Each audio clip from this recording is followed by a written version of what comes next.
Stronger Today, Safer Tomorrow. Essential Self-Defense Techniques for Attorneys. I'm Angeli Fitch, an attorney at Infinity Law Group, and I'll be moderating this evening's program, and I'm delighted to introduce our speaker, Dr. Lana Denny. Dr. Lana Denny is a passionate advocate for self-defense and martial arts with a robust background encompassing boxing, traditional martial arts, and Krav Maga. As the founder of Bulletproof Babes LLC, she strives to cultivate a new level of mental self-defense awareness, equipping people with the confidence, boundaries, and discernment to identify and navigate potentially hazardous situations, ensuring they never fall prey to danger. Dr. Denny, the floor is yours. Thank you for that introduction, Miss Angeli. And I have a great presentation for you this evening that's going to put you probably about 95% of the people out there as far as your safety, and just have you really reconsider things and look at things in a different light. Next. So as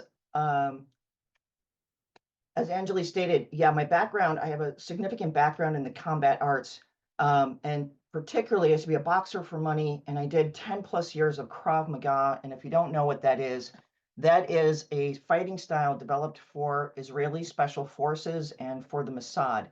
And I was lucky enough to be able to train in a licensed studio for many, many years and then do privates with them. And it also gave me a very different perspective on the combat arts. And I'm going to share that with you. So next slide, please. You may be thinking, sitting here thinking that, you can't defend yourself because maybe you have a few extra pounds, or maybe you're, just by the nature of your jobs, right? You have sedentary jobs, you're attorneys, or you're a little bit older, carrying a little bit extra weight. That doesn't matter for tonight's presentation.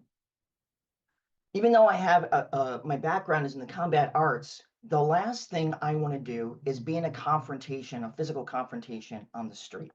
And for three really big reasons. I'm a decent fighter, but there's certainly people who are better than me, right? I could lose that fight.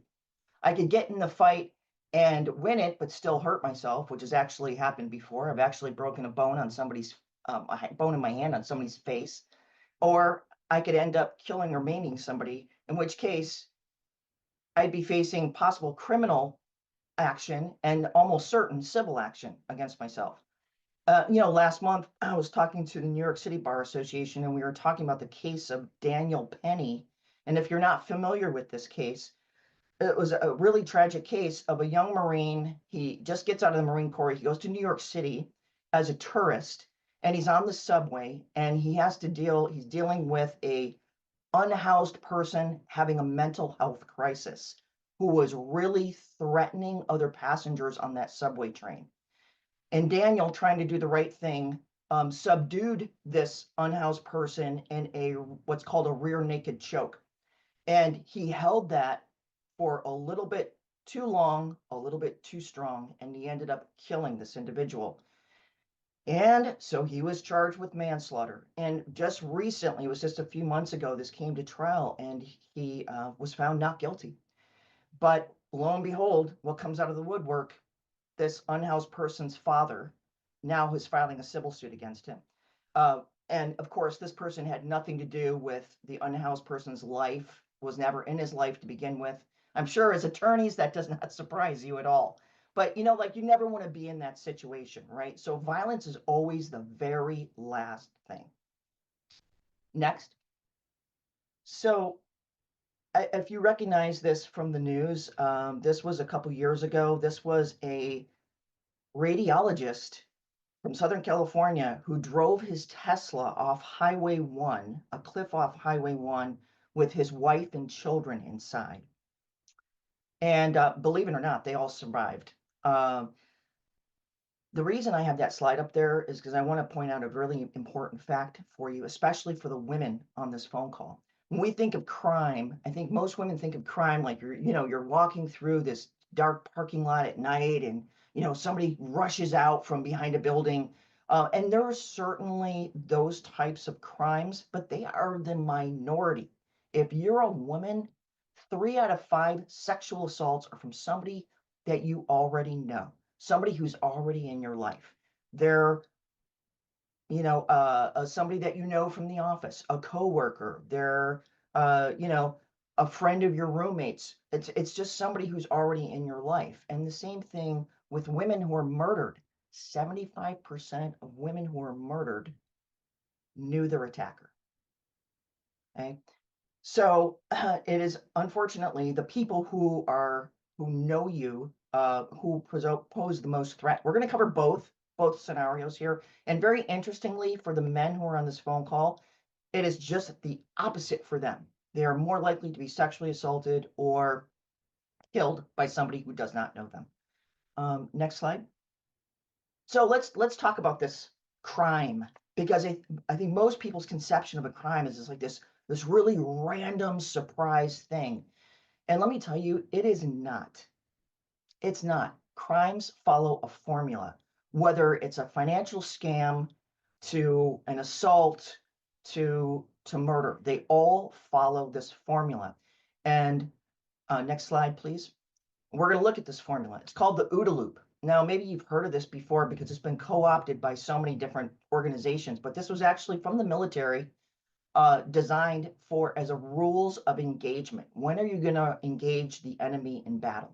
So observe, orient, decide, act. This is the formula for a crime.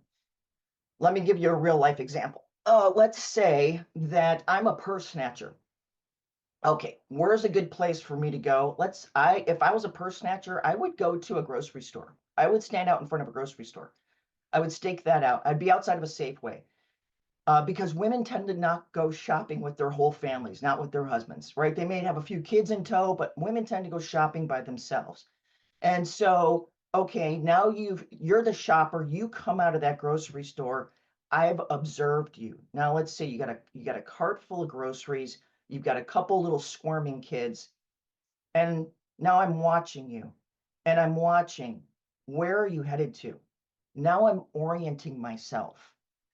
How far are you from me? Where does your car seem to be? Are there cameras? Are there security guards out here? Are there people who may step up to help you or be a witness to this crime?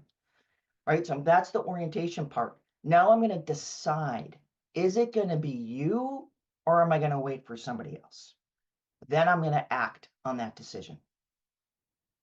So that's how that plays out.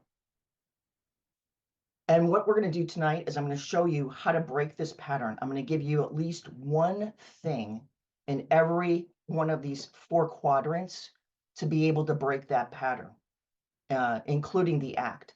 So what I want to, it's going to be heavily focused on the observe, because if we can break this as soon as possible, that's the best, right? And next slide, please. So this is my theory.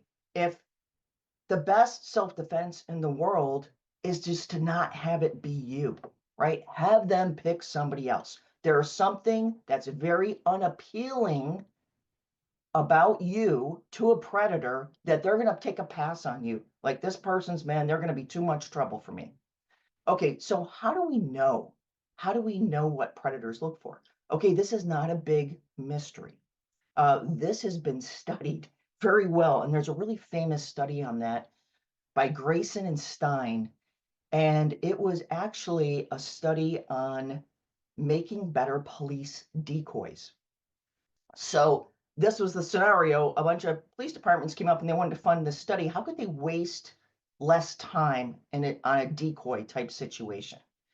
And so what they did was it was a very large sample size of violent criminals that they put into this study, and independently in a room by themselves, they showed these criminals videotape of people walking down the street in New York City. Just an average day in New York City, crowds walking by, and they asked each one of these people, who would you take out? And much to their surprise, all of these guys picked the same people. And it was independent of gender and independent of size. And that really blew their minds. And they're like, wow, we're onto something here. So those traits, I'm going to share those traits with you right now. Next slide. The first thing was what I like to call doing the chihuahua. And that is a person who projects timidness. They have their eyes cast down, the shoulders are a little bit rounded, maybe the hands in the pockets. But I want you to all just think of somebody who projects that type of energy.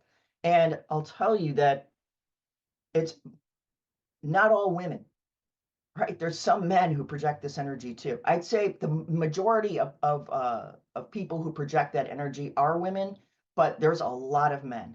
And I happen to know of, you know, three cousins, and they're all in the same family. The youngest one and the oldest one are straight up warriors, right? They're in the, they do mixed martial arts. One of them's a cop. They're very proficient at physical combat. And the middle one, 6 foot tall guy, and he's not a loudmouth. He's like the nicest guy, and he doesn't start confrontations. He has been beaten up and attacked more times than I can tell you. It breaks my heart, really, because he's such a nice person. But the reason is he's the Chihuahua. He is the Chihuahua. Even though he's a 6 foot tall guy, he projects that energy, and other men pick up on that. So that's not an energy that you want to project. And unfortunately, that is not something that I can easily change in a 1 hour presentation with you, because that is something that's coming from the inside out. And I do a coaching program for this. I just wanted to let you know also, I'm doing a light dusting on all four of these things because I only have an hour with you, but I'm going to give you some resources at the end, some that are free, some that are not. And if you see yourself in one of these slides, you can go ahead and follow up with one of those resources. Next slide, please. Being distracted. This is a huge one. And when you think about our five senses, sight, smell, touch, hearing, they're all designed to help us interact with the world and to protect us. And when you stare into a phone, and we see this all the time, I mean, look around next time you're out. Matter of fact, I'm going to give you an exercise at the end of this section. If you have your face in a phone, you cannot see what is approaching you. You barely have any peripheral vision, but your attention is focused on one little thing. And it's like basically putting blindfolds on. I live in San Francisco, and there's a very popular crime here, and I've treated quite a few people who have been victims of crime, and this is one of the number one ones. It's called apple picking, and what it is, it's a 1-2 move. It's snatch the phone, come over with a punch, and then what? You're on the sidewalk, wondering what the hell happened as somebody's running down the street with your phone, right? And they can get right up on you because you're not seeing them. If you have to use your phone, please, this is the right way to do it. Do not be on your phone on the street. If there's all times that there's always a time that, maybe we've got to check a navigation app or we've got to respond to a text. In those situations, you want to step inside a store. Step inside a store. If there's no stores that are open, at least step into a doorway so nobody can come up behind you and nobody can come up from the sides. And do your business on that phone as quick as you can, because it makes you a target and you can't see what's happening around you. Okay, next.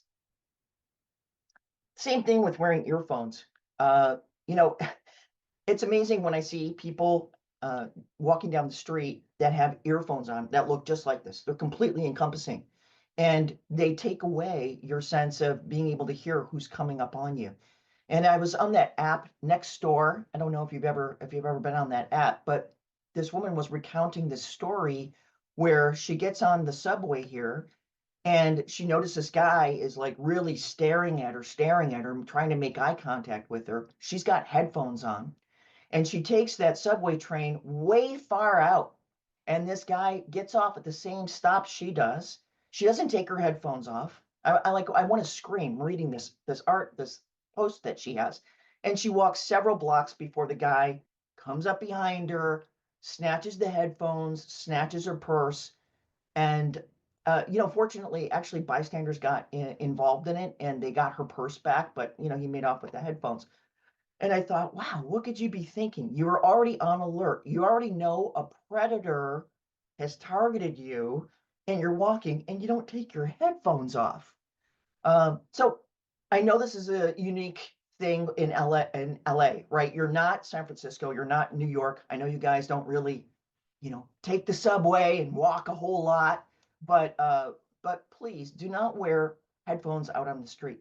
And I like to listen to music. I mean, I like to, when I'm out and about, I'll put one ear pod in, just one. So I can listen with one ear and I can hear everything that's happening around me with the other ear. Okay, next slide. Okay, this is a big one. Being distraught or in a highly emotional state. So this is interesting because people don't really think of this. And being in a highly emotional state will cause cognitive impairment. And when someone experiences intense emotions, whether it's stress, anxiety, anger, or even extreme happiness, certain areas of the brain are activating more than others. And then this affects cognitive functions like attention, memory, decision making, and problem solving. For example, high levels of stress will impair the prefrontal cortex right up here. And this is responsible for executive functions like planning and reasoning. And at the same time, the amygdala, which processes emotions, becomes overactive. And that leads to a situation where emotional reactions take priority over logical thought. And this can make it harder to focus. It makes it harder to recall information or think through problems clearly. And businesses know this. Next slide, please. I don't know if you've ever seen these billboards around home investors.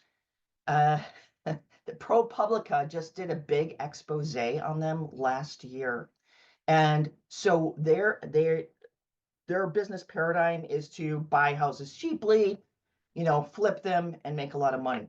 And they're really a very successful franchise in the United States. They have over 128 franchises around the United States. And what the expose was about was that they train their franchisees to find distressed people so they can lowball them on their house. And how do they do that? Well, they comb through the obituaries, like who just lost a spouse. They'll comb through like crime reports. Where was a crime committed at? An assault or a murder? Um, and they have other ways of finding like who's behind on their bills. I'm not quite sure how they do that, but that was in the article. And so what they're doing is they're locating people who are under a lot of stress and they're not going to be making the best decisions. And so they can give them 2/3 of the price of their house or half the price of their house. Uh, so if you ever want to see that article, you can just get on YouTube and do home investors. It's a really interesting read on their manipulation tactics. Okay, next slide, please. Now, this slide is especially for you all. I really hope that none of you lost a home in the fires. But I know if you didn't, you certainly have family members or friends who have. Um, and my heart goes out to you. I can't even imagine what that must be like. But also be very wary that all the scammers now are coming out of the woodwork because they know that these people are distraught. How can you not be distraught when you've just lost everything that you own?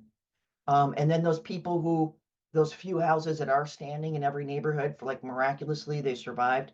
I can bet you my last dollar that there's going to be somebody from Home Investors or a company like that knocking at their door saying like, do you really want to stay here? The rest of them, let me give you 150,000 for your home. You can just walk out of here right now.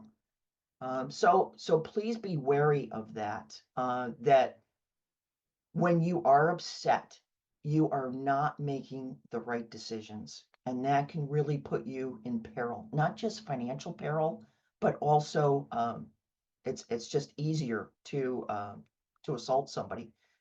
You're vulnerable. So let's just say in your private life, you're at a bar and you're with your boyfriend or girlfriend and you have a disagreement and an argument, and maybe you go outside to just cool off for a second, or you're crying, or you're going to have a smoke or something. That a predator will pick up on that right away. They will see that vulnerability right away, right? We don't want to project vulnerability when we're out on the street, whether that's you've had a little bit too much to drink, or you look lost, or you look distraught. So I wanted to cover that with you today because you all have just been through that, and I know that it's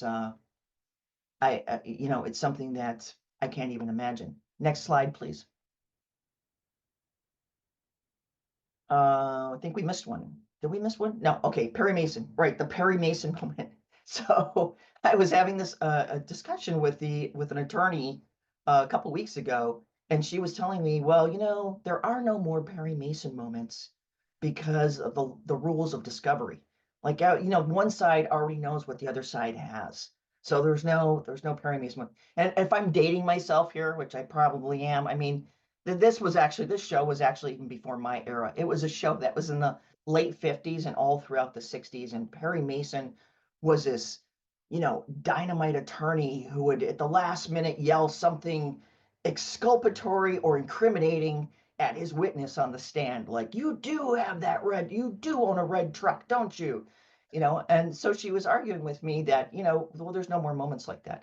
And I said, I beg to differ because I had been deposed many times. And those of you who are litigators on this call, I'm sure you know this. When you have somebody on the witness stand, if you can get them rattled, if you can get them upset, they will say things that they never intended to say, right? And I got to tell you, I've done a lot of personal injury work, and I'm actually a chiropractor, um, but I own Bulletproof Babes, and I've done 23 years of personal injury cases. And the very first deposition I ever did, I was so nervous about it that I actually bought tapes on how to do a deposition. And the funny thing is, I had already been paid in the case. These people had med pay, but I didn't want to blow the case for them. They were people who a couple really nice couple that were on the Bay Bridge in a rainstorm. Traffic comes to a halt, and the car behind them, not paying attention, just plowed into them. They were taken away by ambulance. They were very hurt. And so my very first deposition, I'm ready. I'm so nervous, and I didn't blow it. It actually went great. And after that, I got to tell you, I've learned to love doing depositions. I feel it's like going into battle, but it's a mental chess game. And if you've ever seen me during attorneys love me, the plaintiff's attorneys love me in deposition because I am unshakable. I am just almost flat of affect. I show no emotion. I talk low and slow. And I really am very conscious about every word that is coming out of my mouth. Of course, knowing the file from front to back helps too. Um, but the new Perry Mason moment is really just getting somebody upset and having them blurt out something that they wouldn't have normally said. Right. So it just shows you, it gives you a really graphic example in your own occupation of how vulnerable people can be when they're under duress. Okay, next slide, please. Same thing. I just had to throw these in. If you're like me, I used to walk by these fortune telling places and wondered, like, how do these places even stay open? Well, let me tell you how they stay open. It's not the person who just graduated from college who walks in there and is like, I'm happy and excited. What will my next occupation be? No, that's not how these places stay open. They stay open. The person who just got a divorce and walks in there and is like, oh my God, will I ever find love again? Oh, yes. Bring me $500 and we're going to wrap it in a handkerchief and we're going to bless it, but don't open that handkerchief for a month. They make their money off distraught people because distraught people make very poor choices and great targets. Okay. All right. Next slide, please. Okay. So we've just covered the observe part of this equation. And Angeli, are there any questions? I don't see any questions, but I had a quick question for you. As if people want to type in the Q&A, I had a question for you. So I'm no chihuahua when I'm walking around, okay? I know However, that. if you were if you were to describe like what kind of dog, I mean, should somebody be a pit bull ready to you take action or give us a sense of the type like how we should carry ourselves. I know all the things we shouldn't do, the earphones and everything, but what recommendation would you have as we're walking through the world? All right, that's a great question. And this is what all the information out there says. Okay. The walk is directed and very. Have you ever been late for work and you're on that, man, you're on a mission. You are walking, you are like cutting through that crowd. That's the way you're to walk all the time. Head up, shoulders back, brief glancing eye contact of 3 seconds. Now, why? That is shown in studies that just making that 3 second eye contact, we're not trying to mad dog them, right? We're not trying to stare them down. We're just giving a quick, I see you, and move on. It cuts your chance of being a victim by 30%. Why? Two things. First of all, the element of surprise is gone. You've already seen them. And surprise is always to the advantage of the attacker. And the second thing is now you've seen their face. You can identify them, right? Which is the opposite of apple picking, right? Because your face is in the phone, right? What all you see of that criminal is the back of them as they run away from you. Okay, I have a few questions here. Do Okay. you do you recommend against wearing sunglasses? Against wearing sunglasses? Yeah, No, no. Okay, so no. wearing Not unless they impair your vision in some way. okay, okay. And what about carrying mace? Do you recommend that? Okay, that's a trickier one. Let me just tell you, if here in San Francisco, you would never carry that because it's very windy here. It's windy. That stuff would blow right. It could blow in the wrong direction. It could blow right back at you. Now you're in LA. It's not quite as windy, but sometimes it's windy there. I've been there enough times when there's some wind. If you're going to carry a propellant like that, bear spray. It's a gel. They also make a gel um, like analogous to mace that it's for people. They're all capsaicin based, which is like an extract that burns your face. It's from chili peppers. Uh, hmm yeah. hmm I've got another question. Okay. Great questions. Would you agree that traveling with children at night makes you vulnerable? Yes, absolutely. Mm-hmm. Absolutely. hmm Because they're helpless beings. And you hmm want to you want to minimize what you've got to take care of, right? You need to just take care of yourself. It's funny somebody should ask that question. I had somebody visit.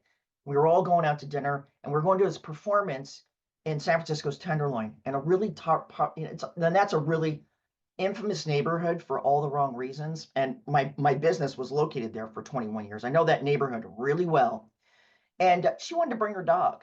And first of all these women I'm out with, I'm like, I felt responsible for all of them, right? Because none of them could fight. They were all older women. None of them would be able to throw down if the you know what hit the fan. And I'm like, I cannot worry about one more little innocent creature. Please leave your dog at home, right? And the same thing with children, right? That is a liability. Okay. Okay. Let me see. I think we have one more. Concealed. Let me see. Concealed carry were allowed. Stun guns, knives, other weapons. Would you recommend carrying any weapons, such as concealed carry, stun guns, knives, other weapons were allowed. Concealed weapons were allowed. Yeah, and there's some a new interesting one called Burna guns. I don't know if they're like BRNA, Hmm. and they shoot a projectile, and they're legal. They're legal in California, and I actually saw the billboards for them down in the LA area, and I looked them up. They're because it's not propelled by gunpowder; it's propelled by a CO2 cartridge. Um, and they're supposed to be that's a non-lethal projectile, but they hurt. I've seen it go through wood. I've seen Where'd you get demonstrations that? of it go through wood. Let me just say, if you're going to carry anything like that, you really, really need to train a Hmm. lot with it Mhm. to be proficient at it. Because you're going to have an adrenaline dump if something happens, and you don't want to be, you know, fussing around for it. Let me tell you something. There's something called the 21-foot rule, and it's from police training. And it takes, like, think about how long, the distance of 21 feet. An officer needs 21 feet or more to be able to access their firearm and point it reliably at the person who's coming at them, who's posing the threat. Mm. 21 feet. And you can see, look this up online. It's really interesting because you can see all these training videos from police academies. If it's anything less than 21 feet, the attacker will get the upper hand of the police officer Wow. and be able to get that firearm away from them. So I Wow. know that's a long-winded answer. I'm going to say if you decide to carry anything, please train with it. Mhm. Another option and one that I really like are these screech whistles, and you can clip them right to your purse, and you pull the thing, and it lets out an ear-piercing alarm. Oh gosh. So Yeah. for somebody like my mom, I would have her do that. Hmm. So I know that you want to move on. Maybe one more question here. Okay. Oh, I have two more questions. Let's see. Okay. So which form of self-defense would you recommend? I've taken a few Krav Maga and liked it, but wondered if there was something more effective that you'd recommend. There's no, in my opinion, and I've done a lot of different martial arts, there's nothing more effective than Krav Maga. And you guys are so blessed that you have the original system, you have the best school in the United States right in Los Angeles County. Hey, let me tell you, with Krav, that was brought here to the United States by an attorney named Darren Levine, who some of you Mhm. may know him because he's a prosecutor in the district attorney's office in Los Angeles.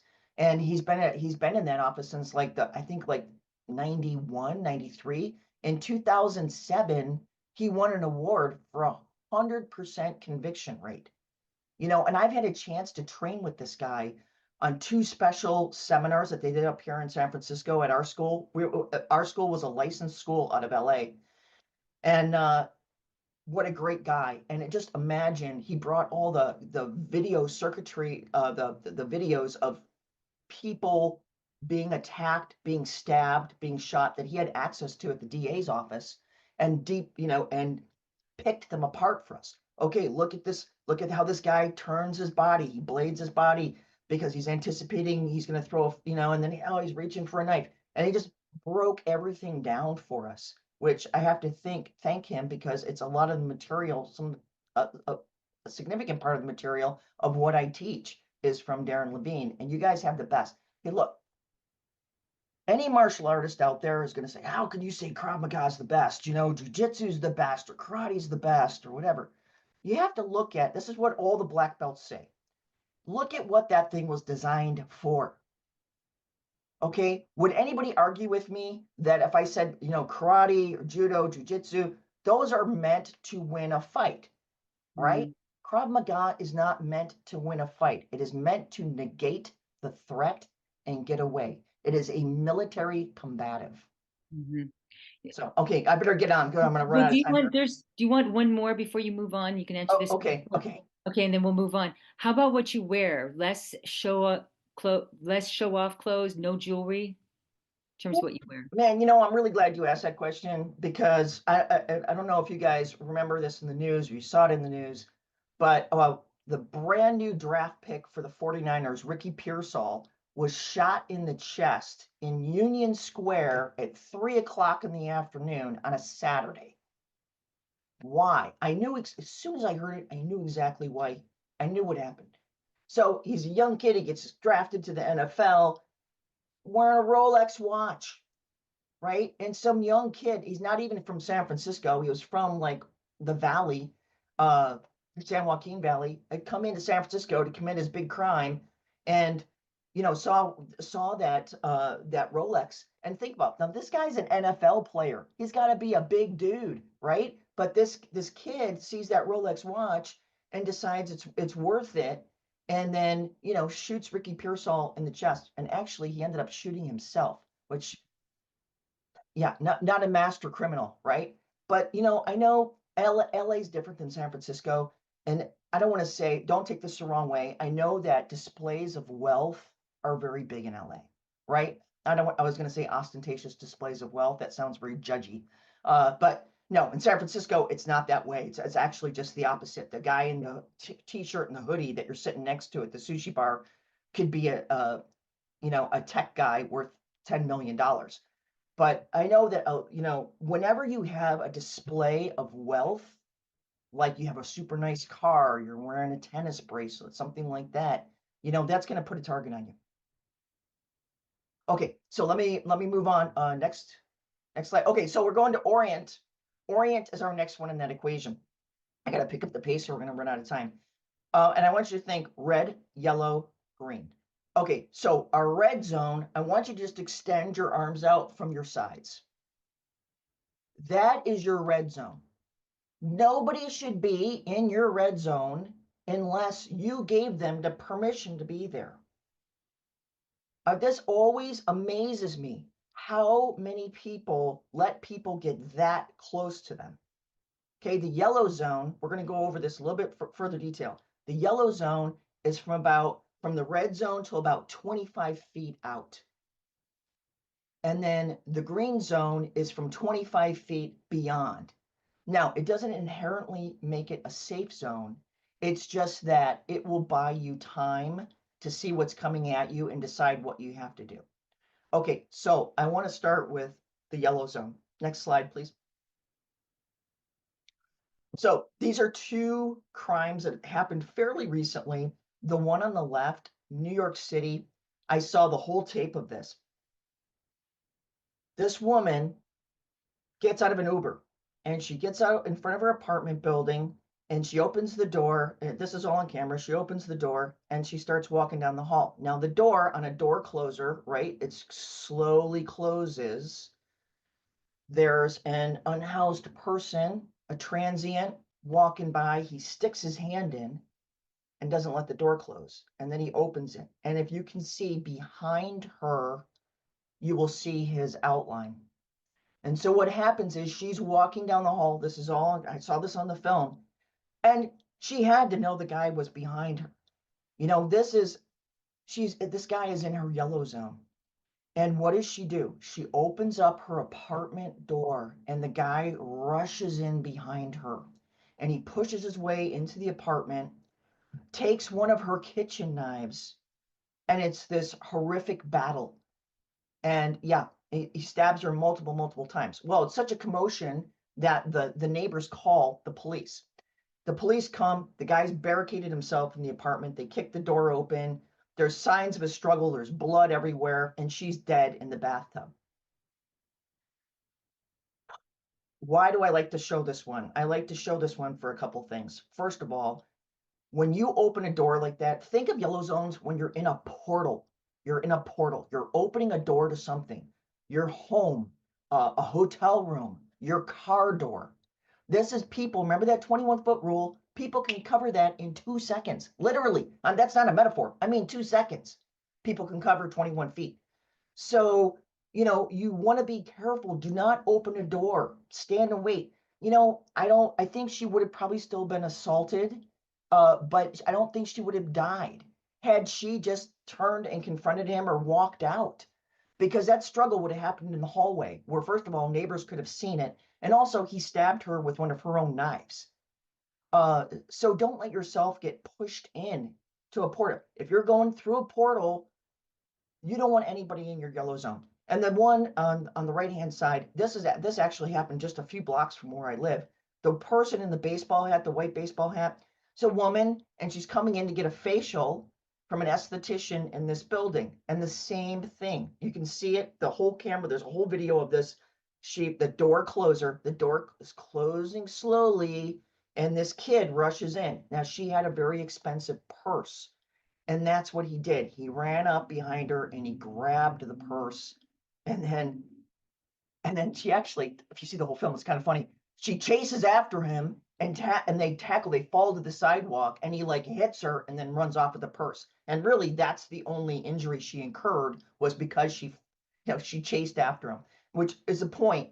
If somebody takes your stuff, let it go, man. Let it go, because that can always be replaced. There are times to fight and there are times to not fight. And let me just give you a really simple example of this. I wasn't going to go this far down the rabbit hole, but we're here now. So the time to fight is give me your car, or the time to not fight is give me your car. Give me your car. Okay. Boom.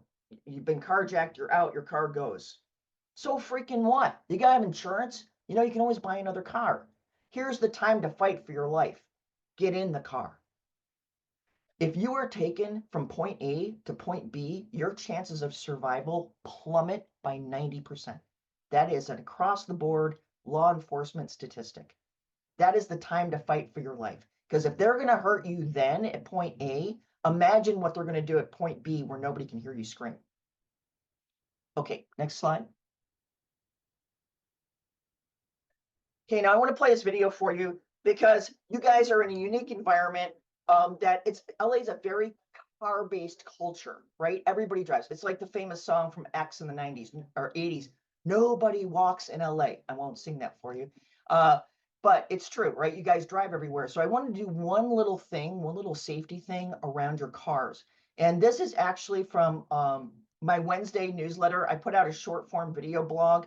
It's literally always less than 5 minutes. It's a crime tip. It's totally free. I'll give you that resource at the end. But this is the one I did this summer. And this is from a CHP officer who trained me in this. Go ahead, Rin, and play it. Hey, so the last thing you want is to get robbed, assaulted, or carjacked, right? When you go out shopping and you've got to walk through the parking lot and get into your car, right? So there's a technique on how to make you very safe in doing this and almost guarantee that this is not going to happen. And it was taught to me by my friend who's a California highway patrolman. I'm going to share it with you now. So first thing being, you want to park as close to that structure as you possibly can. Okay, that's kind of obvious. The second thing is, if you're going to be coming out at night, you want to make sure that your car is parked under the lights so it's clearly illuminated. All right, so you come out, your car's illuminated. Now, I'm going to walk to my car. Okay, so I'm walking. Let's just say this Cadillac is my car. It's not, but I wish it was. Okay, I'm going to actually walk beyond my car to the passenger side. I'm going to check that there's nobody there. Then I'm going to turn and I'm going to do a scan. Is there anybody within 21 feet of me? Now, why 21 feet? Because people can close that distance within 2 seconds, right? And they can push you inside the car. You can get carjacked then. So if there is somebody around that's making you feel uncomfortable, do not open your car door. Turn around and walk right back up into that store, okay? Because this is how these crimes play out. People will spot you in the store. They'll case you out. Maybe you have a nice purse, or you're wearing a tennis bracelet, or have a nice wedding ring. Then they'll stalk you, right, at a distance. You will not see them. They'll wait till you check out. Then they'll follow you out to the parking lot, and they'll hit you then. The other way that this crime plays out is they're already in the parking lot, and perhaps you pull up in a very nice car, a Range Rover or something. They're just going to wait for you. That's why you check the passenger side, because they can be lurking on that other side of the car. You won't see them unless you do that maneuver. And then when you unlock your car door, they'll either rush you or they'll come in that passenger side door if that one unlocks as well. So if you do feel threatened, we'll just go back into the store and tell an employee, can you watch me? So a lot of stores now have security guards. I've done this myself, even though I'm a trained fighter. I had a confrontation with a guy at a Safeway who was going through my canvas bags, like hoping to steal something. They were empty. But still, when I came out of Safeway, I asked the security guard, hey, do you mind if you just watch me till I get in my car? Because that would have been an area that guy could have challenged me to fight right then and there. So luckily that didn't happen, but security guards actually love it when you do that because they're bored, they're standing around, hey, and they're getting paid to do that. So don't hesitate to ask an employee or the security guard to keep an eye on you as you get out to your car. I hope that helps, and I'll see you soon. Okay, and next slide. Great. So we talk. Okay, so that's the yellow zone. We're going to talk about the red zone. Okay, next slide. Because it all happens in the red zone, right? If you're going to get pickpocketed, you're going to be assaulted, you're going to be groped. They've got to be within arm's length of you. And this is what amazes me. You know, I've stopped 2 pickpockets 2 different times on the buses here in San Francisco. By the way, that's what makes us a little bit different than LA, you know, and the one in New York. New York and San Francisco are very similar. People walk a lot, and there's no shame in taking public transit. We all take public transit because it's faster, it's easier, and it's cheaper. I know you guys don't do that so much there in LA, but anyway, people let other people get too close to them, and they never challenge it. the pickpocketing that we stopped just recently, it was just this past summer. I noticed these guys get on the streetcar. This was a streetcar heading down to the wharf. And the only reason these three guys caught my attention, because they were three like really average looking guys, like in their 40s. But you know what? They all had big shopping bags with them, like a Neiman Marcus bag, and like two of them had like big Macy's bags. And you know what? Guys do not go shopping together. They just don't. Not even my gay male friends go shopping together for clothes. It's just not something guys do. So that caught my attention. There was something incongruous with that picture. And then I watched them move around as a group around people, like get really close to people, and nobody challenged them. You know, the streetcar was not that full. And I couldn't believe it how close people would allow this little group of men to get to them. And I said to my wife at the time, I said, check these guys out. They're pickpockets. And no sooner did those words come out of my mouth than my wife says, he did it. He did it. He grabbed her wallet. And up she jumps and heads to the front of the streetcar. Well, of course, I'm going to follow her because I'm going to back her play, whatever that is. And she came up to this Japanese couple that was sitting there in the handicapped seats. They're facing in, very well dressed. And the woman's purse was sitting in her lap, completely open. And she said to her, like, hey, your purse, your purse. There was a little bit of language barrier, but the woman looked down and her purse was open and her wallet wasn't in it. And she, wow, you know, it's this big, like, wow. And I turn to the guy who's closest with the shopping bags and I look at him. The look, like, are we going to do this? And, you know, he actually bent down and he threw the wallet under her seat. And you know why he did that? Because they're professionals, right? They don't want a confrontation. They just want to, they just got off the bus at the next stop and they'll just get on the next crowded bus. So she got her wallet back, and I can't even tell you how thankful they were. My wife and I went back to the back of the streetcar, and this couple came back to sit next to us and thank us like profusely for 3 times, because not only was it their money, it was their passports and that. But the lesson here is that don't let people get that close to you if there's no reason for it. You know, you can move. You don't have to say anything. You can move. But, you know, because they've got to be this close. Okay, I included this one picture with the woman with her purse right there on the back of the seat. There was a reason for that. So in San Francisco, this was about 2 years ago, this woman goes into a really nice restaurant and she says to the hostess, hey, you know, my friends are here. Do you mind if I just do a loop around and see if they've arrived yet? And the hostess says, no, go ahead.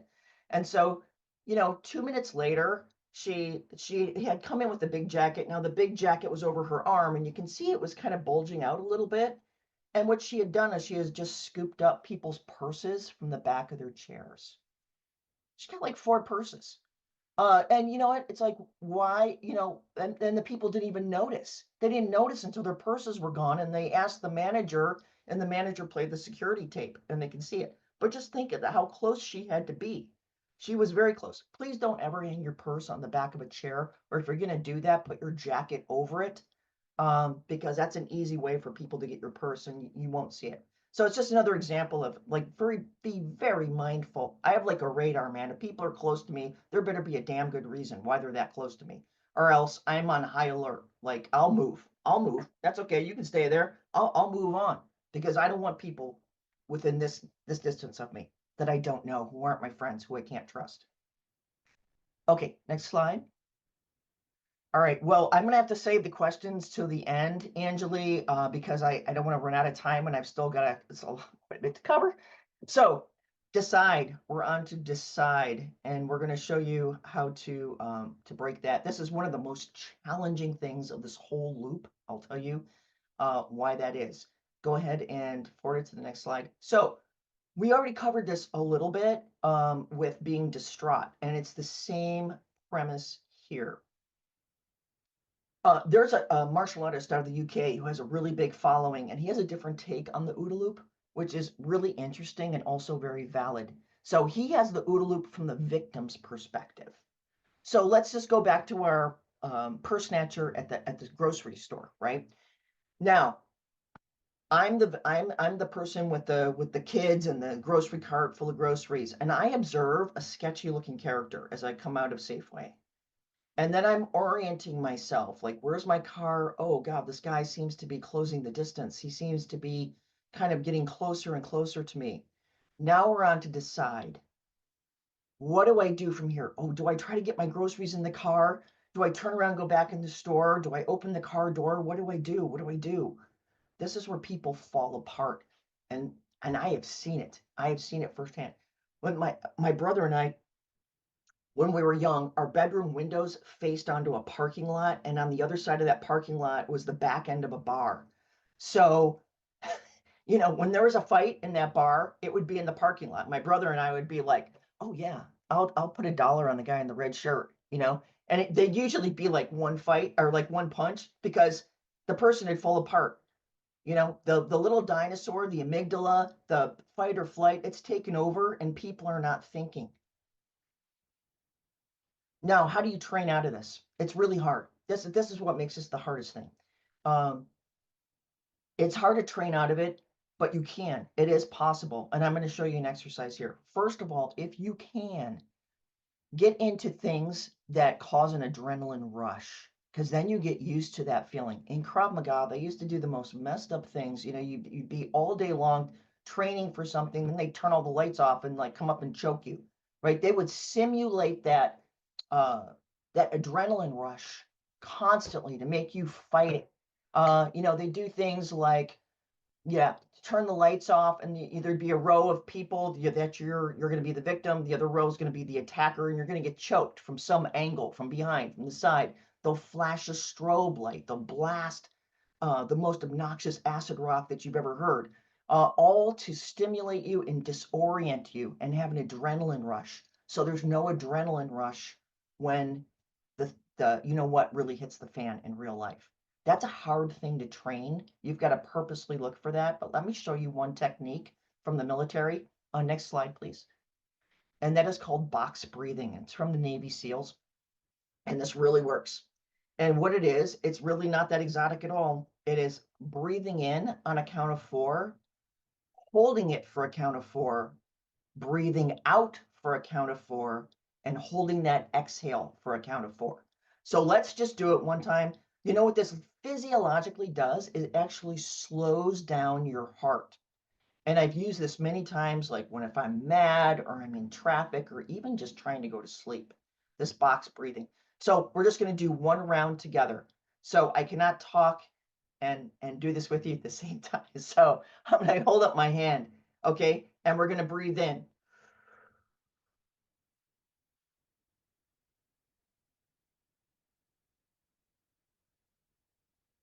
And out.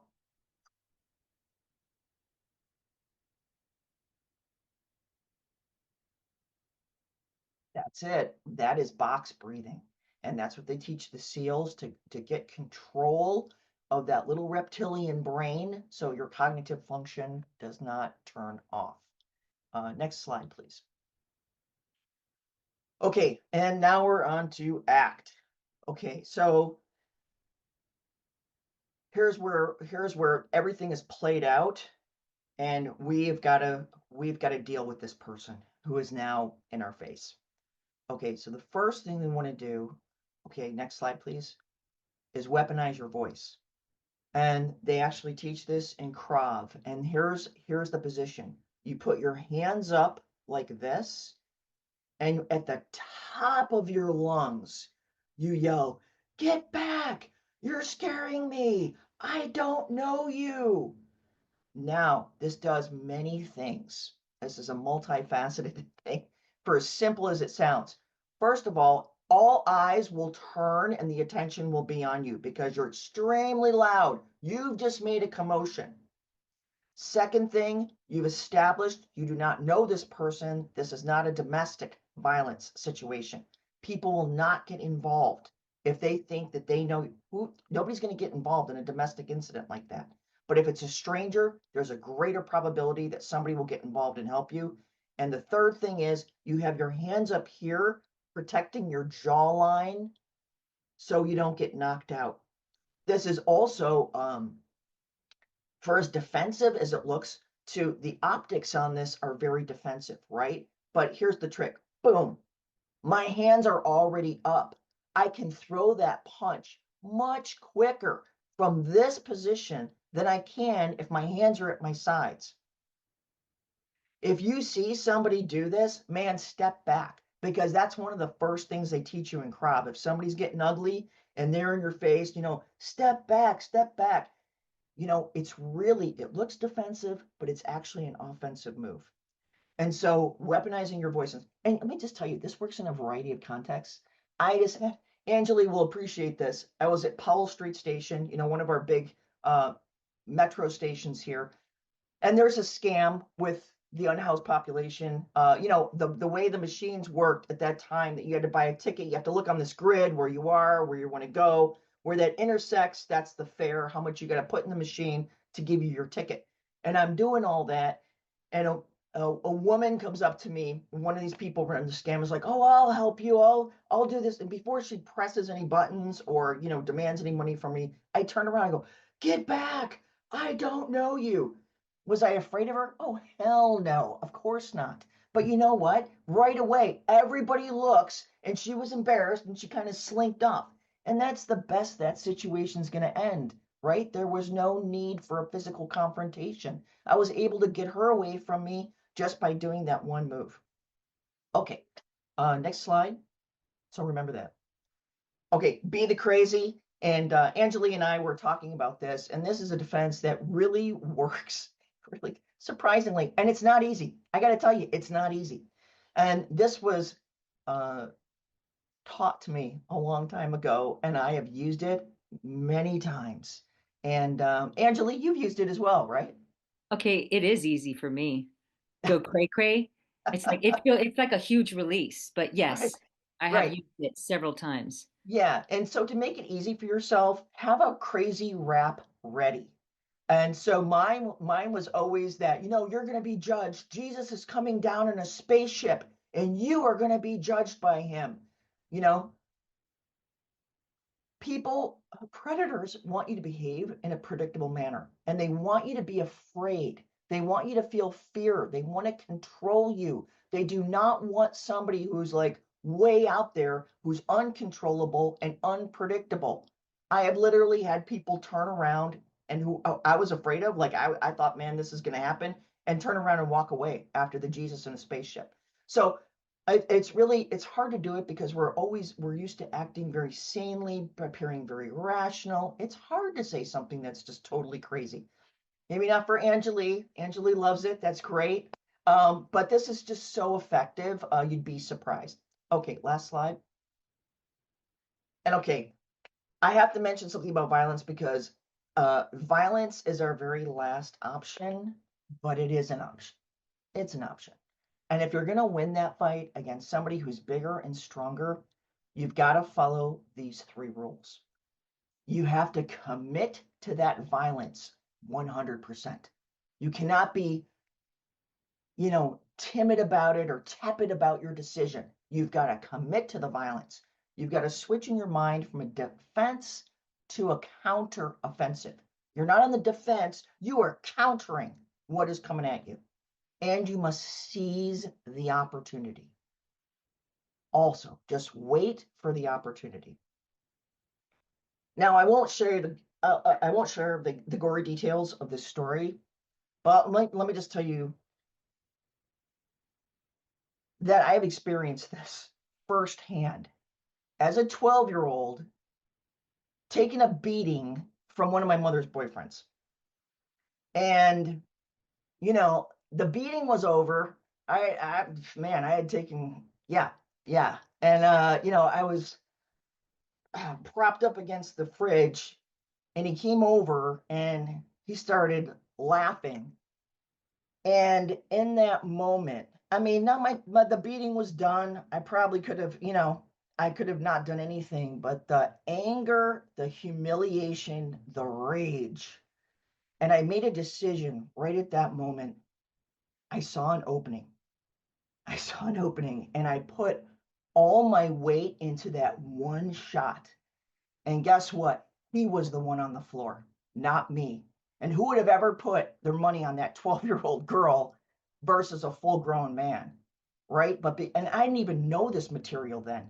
But for sense, this is like, you'll find this isn't the world according to Dr. Denny. This is textbook out of all the books on fighting, especially fighting a bigger opponent. And let me just say, in the case of a sexual assault, there's two things that have to happen in a rape. They've got to get their pants down. They got to get your pants down, which means one hand is engaged. That is the time to strike somebody in the throat, to hit somebody in the eyes, to make that one move. And here's what nobody ever talks about, but I want you to consider this. I want you to think of a time in your life that you were maybe bullied or took a beat down, right? I mean, I think all of us have probably experienced that maybe once in our life. And I bet you still remember every detail of that, even if it was in grade school. I bet you still remember the rage from that. The mental anguish when we don't fight back is something that you live with the rest of your life. When I think back on that fight with my mother's boyfriend, I don't have sadness. Out of all the combat I've done, that's one of the top 3 fights I've had that I'm the most proud of. Yeah, I dropped a full-grown man at 12 years old by following these rules. Okay, that's it. Angela, I can take a couple questions if there are some questions. Okay, we'll just wrap it up here. Just a comment. Walking in LA was by missing persons. It FYI. wasn't by X. Oh, you're right. Oh, I'm sorry. Yeah, Thank you, absolutely. Michael. Yeah. Thank you, Michael. Okay, just a few here. Let me see. Carol, what about at night when nothing is open?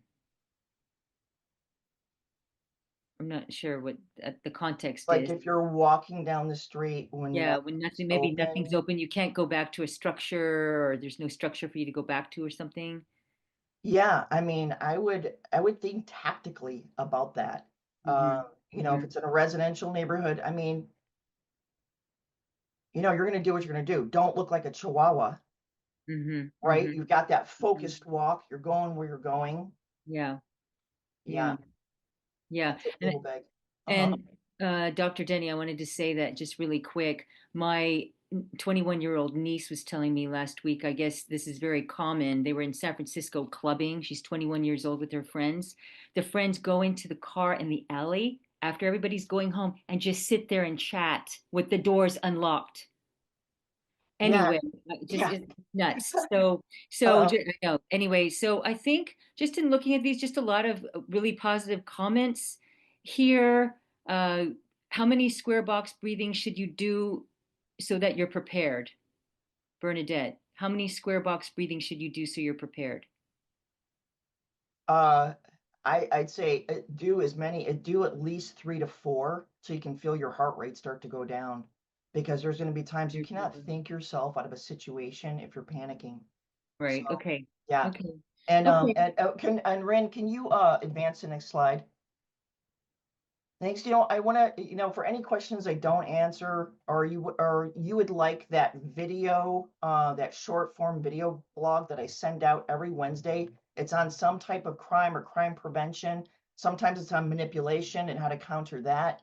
That is my email. Just shoot me an email. I'll put you on the list. It's totally in-house. We never share your email or sell it or anything crazy like that. It's totally in-house. And if you don't like it, if you don't like the newsletter, you can unsubscribe with one click, but they all are like very short videos that I send out every Wednesday. And so that's a free resource for you. And I cover a lot of topics, a lot of different topics. Yes. People definitely want to stay in touch. Thank you. Thanks, Angeli. Was there any other last questions that we had to take care of, or I don't you all see good? I don't see any. Okay. You may be eligible for CLE credit in your state. Visit bhba.org/podcasts for more information.